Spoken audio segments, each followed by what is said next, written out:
Welcome to the weekly Leaders Digest. This is your place for quick insights to elevate your leadership.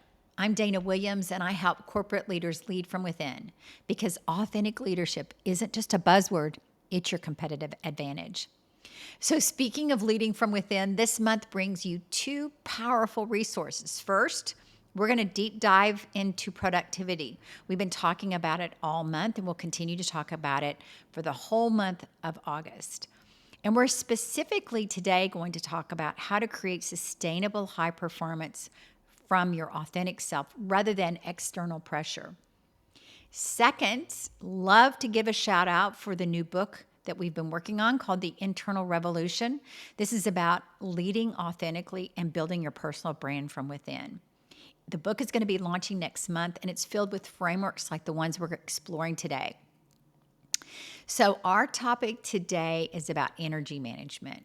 It's the leadership superpower that no one talks about.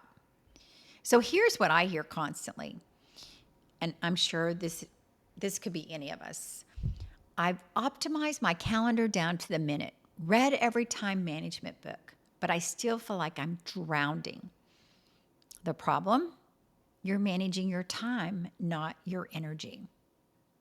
Every leader gets 24 hours, but not every leader has the same energy to use those 24 hours effectively. Most leaders treat themselves like machines, expecting consistent output regardless of whether their goals align with their authentic design. The solution, and I call this a game changer, stop trying to do more. Start being more of who you are. There are 4 types of energy, and we'll talk through those today. Number 1, it's your physical, your sleep, your nutrition, your movement. Number 2, emotional. How are your relationships? Do you have joy in your life? Do you have boundaries up? How's your mental energy, your focus, your creativity, your problem solving? Do you know we are most creative when we're our authentic self? And then 4th, how's your spiritual, your sense of purpose, your meaning, your connection? Are you having that quiet time during your day, time to journal? Most advice only focuses on physical energy or something that is, or maybe just journaling, but this is breakthrough performance we're talking about, and it requires all 4. So I was working with Jennifer. She's a VP, and she spends about 80% of her time micromanaging, completely disconnected from her authentic leadership style. That's not who she is. When we did an energy audit, it showed that she was using peak energy for low value oversight instead of strategic work.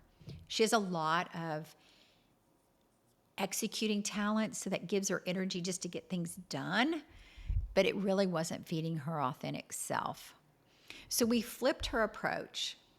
We had her focus on peak energy for developing people, her true mission, because she loves working with people, and then everything changed. Team performance went up, her energy level soared, and employee engagement jumped. So how do you do this? How do you figure out what your peak energy is? Well, first, these are 3 action items I'm going to give you this week. Track your 4 energy types for 3 days. Just notice what energizes versus what drains you. There's some days I really want to be around other people, and some days I want to be an introvert. There's some days I love being creative, and other days I just can't wait to go out and go around the track and work out with my friends. There's some days I can't wait to have that deep spiritual time of journaling, and other days I just want to have a fun day. So it varies, but just track what that looks like and figure out what's draining you and what's energizing you. Second, schedule your most important work during your highest energy windows. So I'm pretty high in my energy windows from like 5 in the morning till about noon. And then it kind of drops off after that. I try to plan a lot of my high energy things in the mornings and my low energy things in the afternoons. And then third, just say no to energy draining activity. Say yes to one that energizes you. So there's going to be different days depending on what you're feeling, but just learn to manage and get a regulation on what your energy output is that day and what you need. Some of the things that help me are batching certain activities in one day so that I've got more energy and I'm focused on that and I'm not multitasking between different things. And that's one thing that's really helped me a lot. Just remember, work with your energy toward goals that align with your authentic purpose. And when you're doing that, you are going to be more energized. If you want to understand how your energy patterns affect your authentic leadership, we have a quick little authentic imprint assessment you can take at danawilliamsco.com, and you can discover which area of authentic leadership you want to develop for your personal brand. We can also help you with your unique talents if you're not sure of those. Until next week, I want you to think about this. You're not just productive. You can also be at peace. And there's something pretty powerful about that for our brains. So until next week, we'll look forward to seeing you again. And I can't wait to hear what you tried and what you're working on.